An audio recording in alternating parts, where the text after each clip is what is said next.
Hello everyone. If you like what I'm doing here, please consider subscribing, liking, and commenting. It would really help the channel out quite a bit. Thank you very much. Almost all the shows that you hear on this channel were produced around 60 to 90 years ago. It was a different time and a different era. Stereotypical portrayals and comments were the norm back then. Many old-time radio shows contained some material that today some would find objectable in some fashion. This is history, and this was the way it was. We learn from our mistakes and we move forward every time the sun comes up. The shows contained here are not only for the historical content they may contain, but for entertainment. What some may find offensive, others will not. If you find you are easily triggered by stereotypical portrayals or comments, I suggest you immediately stop listening, unsubscribe, and find other avenues of entertainment. Unless the platforms that I have these shows uploaded to mandate they be removed, they will stay. Please enjoy the following show.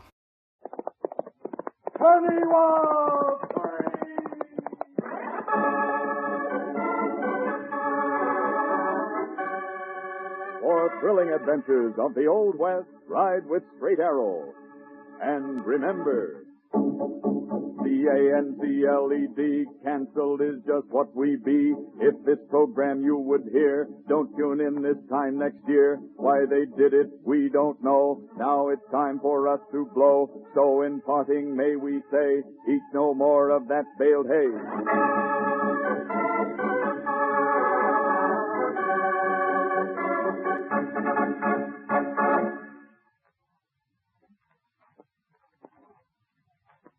The United Nations Psychiatric Commission presents Documents of Frustration.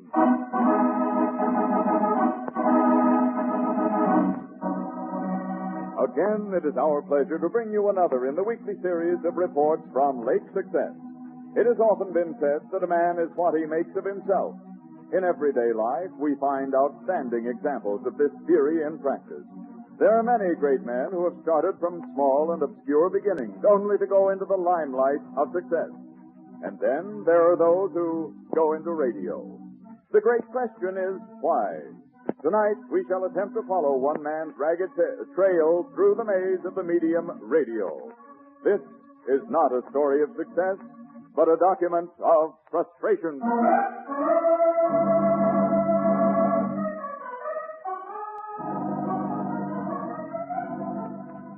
The time is 10:27:30, any Tuesday or Thursday morning. You stagger down Vine Street. 2 minutes to go before you must see that man about a job. You haven't worked in 3 weeks. Television, you know. You envy him. He has a wife and a cigarette lighter, and they both work. Holding on to the backs of the booths, you grope your way toward the counter in Pellet Square. Frantically, you claw your way upward to the top of the stool. It's empty, but thin as you are, there still isn't room for you. And bitterly, Lou Merrill on the adjacent seat gives way. You've made it. You turn and look out the window. Then you see him. He's a dapper man now. He works for the company. You admire his sartorial splendor, the egg spots on his tie deftly interlaced with mustard drips by a long drool of coffee. He pauses at the newspaper stand, picks up a paper, reaches into his pocket for the coins. His hand emerges and makes a tossing motion toward the pile of papers. But you know that it's only a gesture. You call it the dime-shy gesture. Your mind races backward through time and space. Chicago, Detroit, and even before that.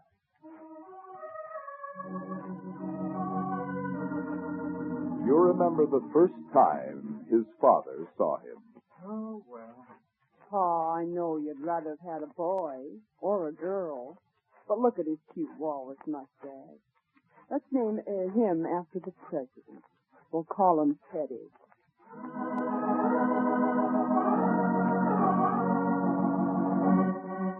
Sometime later, in Detroit. Hold it. Mr. Robertson, all horses have 4 legs. Now, if I have to stop this rehearsal again... went to Chicago. In Chicago, he said, Well, now, Colonel, I don't think that your suggestion is exactly what... Ted left Chicago. In between times, he tried acting and modeling. What could you show me of your past modeling jobs? Well, here's one I always liked. It's a picture of me with my foot on the running board of a car. Pretty sharp, huh? Well, actually, we're looking for a little more mature type. You know, a man who has lived. Oh, well, I've lived. Yes, I know, but recently.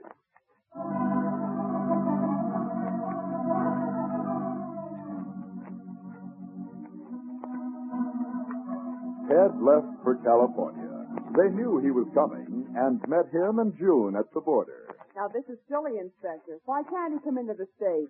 He isn't a vegetable or a plant. Well, no, ma'am, but he's certainly potted, ain't he?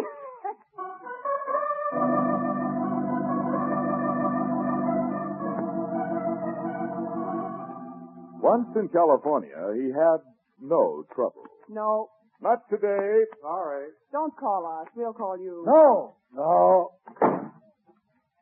There was nothing left for this man now. So he went to work as a producer. There was that extraordinary program, no Hooper, no sponsor, no MC, but an extraordinary program. Yes, Ted was responsible for every sparkling second of your stand-in.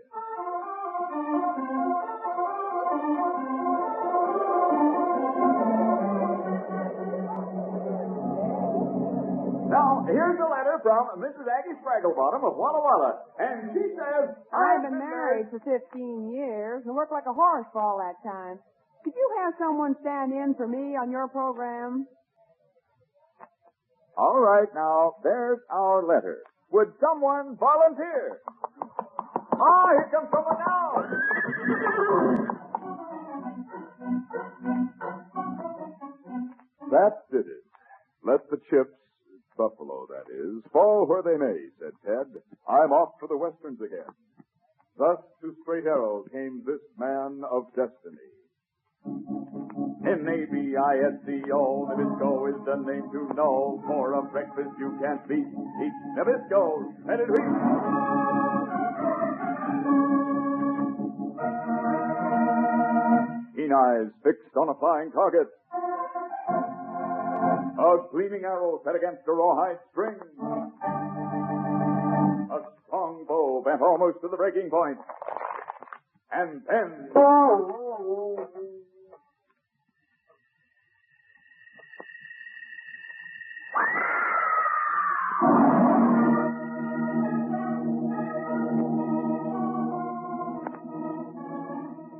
Unfortunately, the young lady had no sense of humor. She did not mind so much being goosed, by a golden arrow, that is.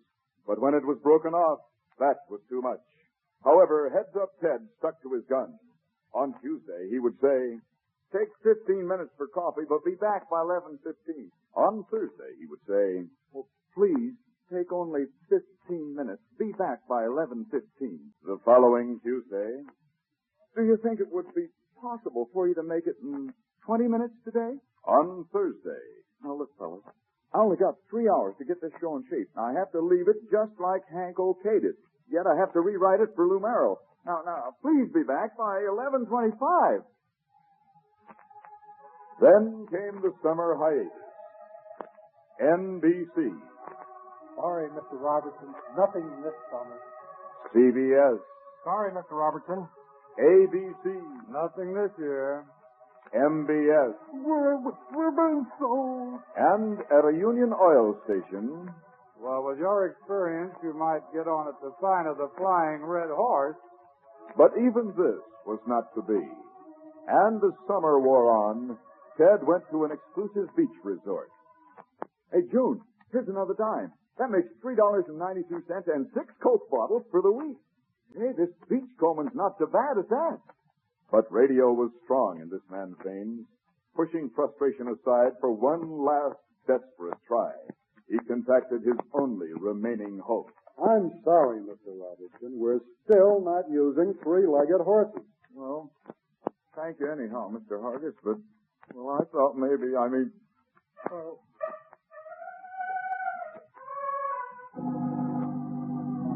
Unknown to our hero, at this very moment, a great advertising agency was looking for anybody who would work cheap.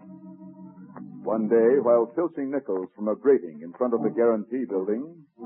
Hey, pardon me, sir. You're standing on my hand. Oh, sorry, fella, sorry. My name is Regan. I've just lost my Wilkie button down that grating. Oh, be glad to snag it for you. You would? Say, I could use a man like you. Thus came about the joining of forces. This man of frustration was at last, at home, part of the company. And so at this time, with bowed heads, we offer congratulations and this message. Say, for the next minute, I want to talk to men over 35 years of age only. Men over 35 who's interested in regaining their lost pet. Say, when you get up in the morning, do you notice that you can't sing in the shower? Do you approach your day with the same kind of eagerness as you did some years back? You know what's the matter with you? Perhaps the trouble's with your glands. Can't get your enjoys anymore, huh? Not even your jaw. Well, as you know, as men get older, their glands are not apt to function the way they should. They just ain't right. Sometimes some glands just don't work at all. You wake up, you go to bed, you get up in the middle of the... If you're over 35, I tell you, you owe it to yourself to try Hudson male hormone. Yes, sir, and you just see if they don't solve your business and your domestic problems, I tell you, you'll be going home for lunch. Often when hormone deficiency is overcome, you get that old youthful pep back.